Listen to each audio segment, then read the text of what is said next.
Hi, everyone. Mr. Neighbor here, and we're still talking about gravity and gravity's force.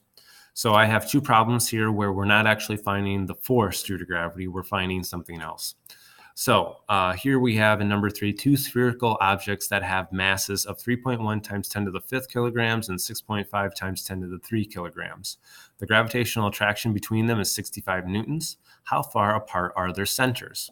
So I'm going to take my equation and I'm going to fill in what I do know. So 65 newtons. G I know. So don't be fooled that I write the letter. That is actually a number that I know. I know the two masses. And I don't know the distance between them. So I don't know this r squared part. So what I'm going to do to undo this, really, this is all being multiplied together right here. So if I look at this as one single numerator, I can combine all those numbers together. All right, so I'm going to do that. And then to solve for r, I'm going to switch the 65 and the r around. I'm going to multiply the r squared to the left side, and then I'll divide the 65 to the right side. And then I have to undo the square. So to do that, I will square root both sides. So when I square root whatever this quotient is, square root all of that single answer, I get out approximately 0.04547. And then that has two significant figures when I look through all these numbers. So I put it in scientific notation, which is approximately 4.5 times 10 to the negative 2. And I know my radius is meters because this formula, it calls for the basic SI units, and whatever a radius is, that's a distance, and the basic SI unit for distance is meters.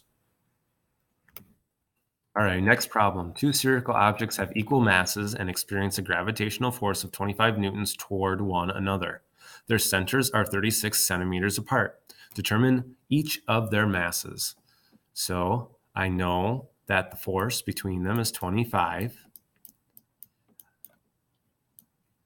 G is a constant. They both have the same mass. So instead of writing mass 1 and mass 2, I have two of the mass 1s, or mass squared. And I know their distance apart, 36 centimeters. But after our little discussion right here, this r has to be in meters. So that's going to be 36 hundredths of a meter. Or you could write 36 times 10 to the negative 2 meters if you wanted to. So what I'm going to do is I'm going to combine these two numbers right here. The g is being multiplied and the 0.36 is being divided. So I'll take g divided by that number. This is only one way to do it. You could do it a different way. You can you could divide the g over to the other side first if you wanted to. So when I divide those two, I get out 2.4012 times 10 to the negative 11th. So very, very tiny number, which we should expect because g is very tiny. Oop, I did one thing wrong. I forgot to square this. I got to recalculate that.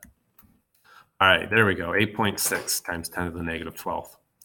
So then I'll take 25 divided by this number to undo the multiplication. That will give me 2.89 approximately times 10 to the positive 12 power. So now I have to get rid of that square, so I'll square root both sides.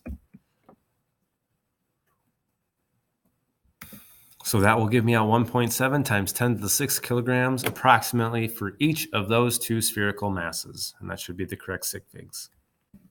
All right, next I want to talk about something called centripetal force. I think I might have mentioned this before, and we talked about centripetal acceleration. But centripetal force is a center-seeking force that keeps objects moving in uniform circular motion. So that could be the wall of the car pushing back on you as you go around a turn. That could be an arm holding the child when it is spinning them in the air. It could be the wall pushing you in toward the center of the silly silo. Or it could be the string keeping the ball going around on the tether ball. So it's whatever force is pulling the object toward the center. A lot of times when you're in a car and you're going around a curve, you think you're actually flying out. You're flying toward the window. You're flying away from the car. That really is only inertia. You were going in this direction, the car changed the direction, and now you want to stay going in that direction. And that direction is right into the window or the wall of the car. So what's the wall do? It keeps you from going in that direction. It applies a force to you to keep you going with the car. So it's applying a center-seeking force. A lot of people think that force that's flinging you into the door is called centrifugal force. This is a fictitious force. It doesn't really exist. We talk about it because sometimes it makes sense when doing calculations to think about it like that, but you have to remember it's not really there. It's just inertia. If you are going straight and then you're going around a curve, your body still wants to go straight, but the car is going to curve and the door is going to keep pushing you inward so you don't actually leave the car. So the centripetal force pushes you inward or pulls you inward. All right, so let's look at an example of this. Centripetal force is just calculated the same way as all other forces. For the most part, it's just mass times acceleration. Your acceleration, though, is the center-seeking acceleration, so centripetal acceleration.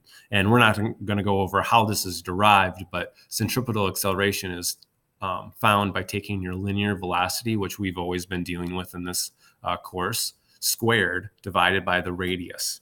So you push your 55 kilogram friend on a merry-go-round that is 1.5 meters in radius at a rate of 5 meters per second. What would be the centripetal force? So remember, centripetal force is your mass times your acceleration. So I'm going to do this in one step. V squared, which is 5 squared, over radius, which is 1.5. So if I calculate that all in one step, that will give me 916.6 newtons, which with sig figs is 900 newtons. So you would feel like you weigh 900 newtons on that merry-go-round if your friend, or if you push your friend at that rate. Your friend's going to feel like they weigh 900 newtons. So how much would they normally feel like they weigh? Well, that would just be 55 times 10, which would be 550. So they feel like they weigh a lot heavier. So the next question is, how many G's do they feel? So the term G's refers to how many times gravity do they feel? Do they feel like they weigh twice as much? Like gravity is acting on them twice as hard? Do they feel like it's acting on them 3 times as hard? How many G's? 1 G is just gravity. 2 G's is 2 times gravity. 3 G's is 3 times gravity. So how many G's do they feel? Okay. You can do this a couple different ways. We found the force. We found how much they actually weigh. You could divide those two. You could do 900 divided by 550. And if you do that, you're going to get out a number. And that number is how many G's they'll feel. So that's approximately 1.6 times gravity. Another way you can do it is look at your centripetal acceleration. So in this case, the centripetal acceleration, when we actually calculate this right here, if we find that number, 16.6 meters per second squared, we can divide that by gravity, which would be 10 approximately. So if you take 16.6 meters per second squared divided by 10, you're going to get out approximately 1.66, which is exactly what we found over here.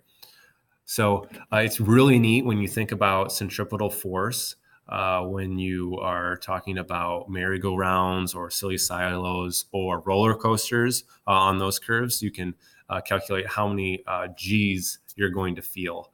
I believe people normally lose consciousness around 3 G's. Actually, sorry, I just did some research and it sounds like a typical person can experience between 4 and 6 G's. And if you're trained, you can experience close to 9 G's of force before passing out. So it's kind of fun whenever you have an acceleration, divide it by 10. That's how many G's it is, how much you're going to feel the force of gravity in increments of multiple